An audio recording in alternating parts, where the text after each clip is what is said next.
안녕하세요. SPI 고병기 편집장입니다. K리츠 위클리 전해드리도록 하겠습니다. 네, 오늘 현장에서 찍을 수가 없어서 이렇게 음성으로 이제 전달해 드리도록 하겠습니다. 네. 일단 지난주 이제 K리츠 전반적인 시장을 보면 3주 연속 하락세가 계속되고 있습니다. 이제 20개 상장 리츠의 단순 평균 수익률을 보면 마이너스 0.76%를 기록했는데요. 직전 2주에 이어서 계속해서 하락했고, 다만 직전 2주의 이제 하락폭이 각각 1.2% 정도 되는 거에 비해서는 다소 줄었고요. 이렇게 최근에 이제 리츠 시장이 하락세로 돌아선 것은 이제 전반적으로 이제 특별한 호재는 보이지 않는 가운데 금리 인상에 대한 우려가 여전히 거치지 않고 있기 때문인데요. 이제 미국 연방준비제도 이제 패드가 이제 6월 달에 기준금리를 동결하긴 했지만 그 이후에 이제 제롬 파월 연준 의장이 계속해서 금리 인상 여지가 담긴 발언을 내놓고 있고요. 실제로 이제 28일에 열린 이제 ECB 유럽 중앙은행 연례 포럼에서도 이제 통화 긴축 정도가 충분하지 않다면서 금리 인상을 하겠다는 의지를 내비쳤죠. 연내 2차례 정도 추가 인상 가능성이 있다 이렇게 얘기를 했고, 이 외에도 이제 ECB라든지 아니면 각국의 중앙은행들이 계속해서 금리 인상이 필요하다 그런 이제 발언들을 쏟아내고 있기 때문에 이러한 점들이 이제 아무래도 리츠 시장에 좀 악재로 작용하는 것 같고요. 특히나 이제 작년과 마찬가지로 현재도 리파이낸싱을 진행 중이거나 앞둔 리츠들이 좀 있기 때문에 좀 영향을 미칠 것으로 예상됩니다. 전체 리츠 20개, 20개 중에서 이제 절반 정도인 11개 리츠가 마이너스 수익률을 기록했고 9개 리츠가 플러스 수익률을 기록했는데요. 딱 절반 정도 수준인데 하락폭이 큰 리츠를 살펴보면 하반기에도 리파이낸싱이 예정되어 있는 롯데 리츠 마이너스 3.69%나 하락했고요. 그리고 신한 서부 T&D 리츠 또 이제 3% 이상 하락을 했습니다. 이들 외에도 이제 하반기에는 NH 오론 리츠라든지 신한 알파 리츠, ESR 캔달스케어 리츠, 이지스 밸류 리츠 같은 리츠들의 리파이낸싱이 예정되어 있기 때문에 미국의 추가 금리 인상을 비롯해서 각국의 금리 방향성을 예의주시해서 살펴볼 필요는 있어 보입니다. 상승세를 기록한 리츠는 전체 9개인데요. 코랑코터 원 리츠, 이지스 밸류 리츠, 하야 리츠, NH 프람 리츠, 삼성 FN 리츠, 신한 알파 리츠와 같이 이제 6개 정도의 리츠가 오피스 리츠입니다. 이 오피스 리츠가 많이 어쨌든 상승세를 보였는데, 코로나19 이후에 보면 이제 미국이나 유럽의 오피스 시장은 유례없는 어려움을 겪고 있죠. 이제 재택근무가 활성화되면서 상당히 많은 변화가 일어나고 있고, 반면에 서울 오피스 시장은 임대료는 크게 오르고 공실률은 제로에 가까운 수준을 유지하고 있는데요. 이 같은 이제 견고한 펀더멘털 바탕으로 글로벌 오피스 시장의 약간 탈동조화되는 현상도 뚜렷하게 나타나고 있고요. 실제로 이제 지난주에 있었던 이제 서울 오피스 시장에서 좀 거래가 진행되고 있는 지난주에 있었던 어떤 거래가 진행되고 있던 것들의 결과를 보면 생각보다는 좋았습니다. 이제 골든타워나 삼성 STS 타워, 아람타워 지분 같은 이제 이 오피스 거래 사례들이 우선 협상 대상자가 정해지거나 숏리스트가 추려졌는데 예상보다 높은 가격의 거래가 현재 진행되고 있고요. 이런 영향도 있는 것 같습니다. 이 외에도 이제 오피스 리츠 외에도 코랑코 에너지 리츠가 크게 올랐는데요. 2.41% 올랐는데, 이 코랑코 에너지 리츠 같은 경우에는 당장에 리파이낸싱 이슈가 특별하게 없고, 그리고 현재 이제 관리도 잘 되고 있기 때문에 상당히 이제 시장의 신뢰가 좀 높은 리츠 중에 하나인 것 같고요. 그러면서 꾸준히 좋은 모습을 보여주고 있는 것 같습니다. 네, 그리고 이제 전반적으로 이제 상장 리츠와 관련해서 이제 지난주에 뉴스들이 많았는데요. 하나씩 소개해드리면 일단 NH 오런 리츠를 소개를 해드릴게요. NH 오런 리츠 같은 경우에는 지난해 이제 전라남도 강주에 위치한 오피스와 전남에 위치한 쇼핑몰 편입한다고 해서 이제 시장에 좀 우려가 있었는데요.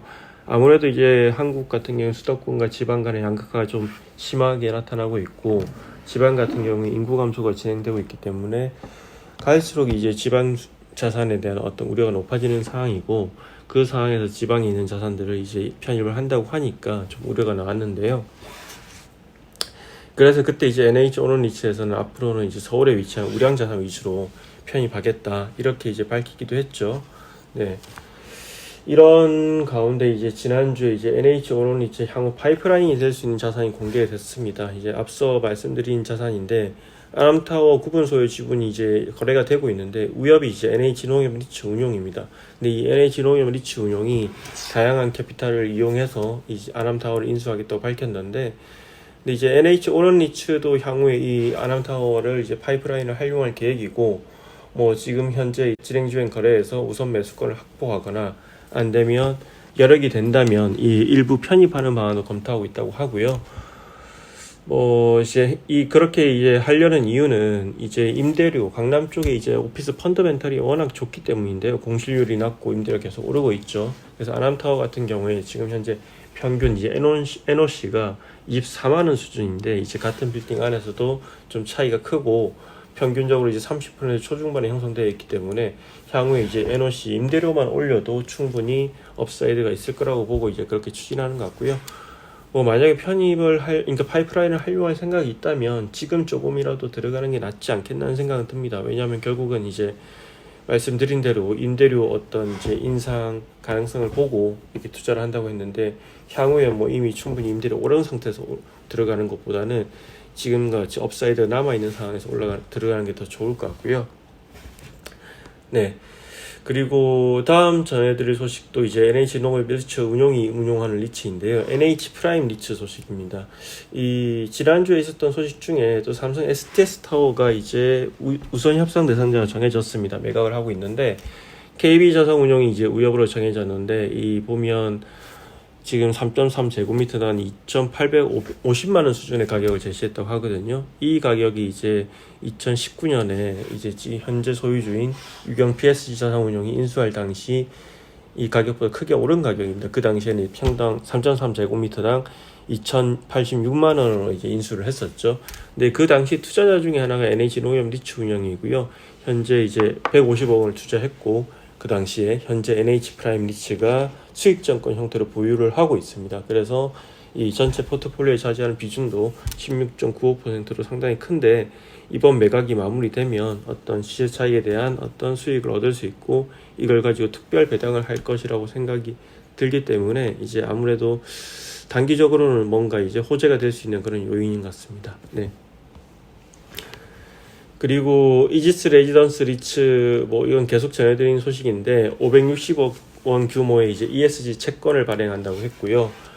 국내 상장 리츠는 최초 사례입니다. 최초 사례고, 뭐 앞서 이제 공모채로 100억 원을 발행한다고 이제 얘기를 했는데, 사회적 채권을 여기에다가 이제 최근에 사회적 채권으로 이제 3호사채를 460억 추가 발행하면서 총 560억 원의 자금을 확보하게 됐고요. 뭐 이 자금을 활용해서 이제 앞으로 이제 뭐 뉴욕에 소재하고 있는 다세대 임대주택이라든지 미국에 있는 스튜던트 하우징에 이제 투자에 활용한 이제 담보대출을 상환할 예정이라고 합니다. 네.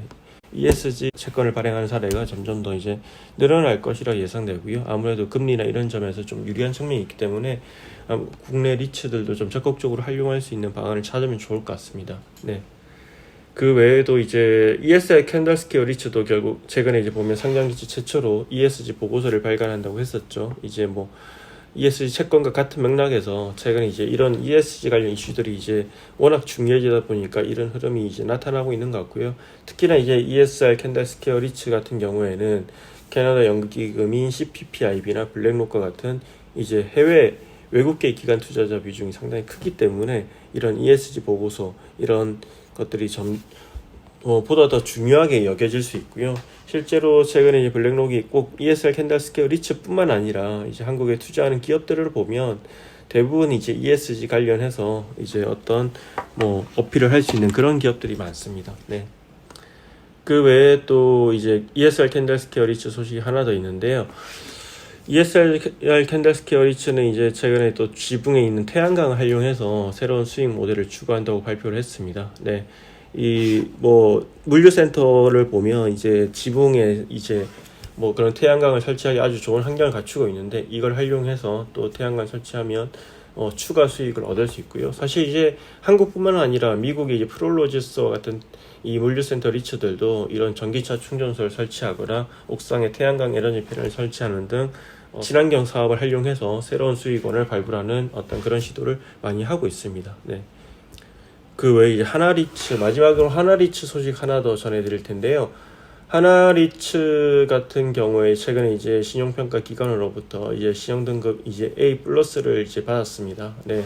이 A 플러스를 받았기 때문에 향후에 이제 뭐 리파이낸싱이나 이런 이제 차입금 상환할 때 금융 비용을 줄일 수 있는 그런 긍정적인 효과가 나타날 것으로 예상하고요.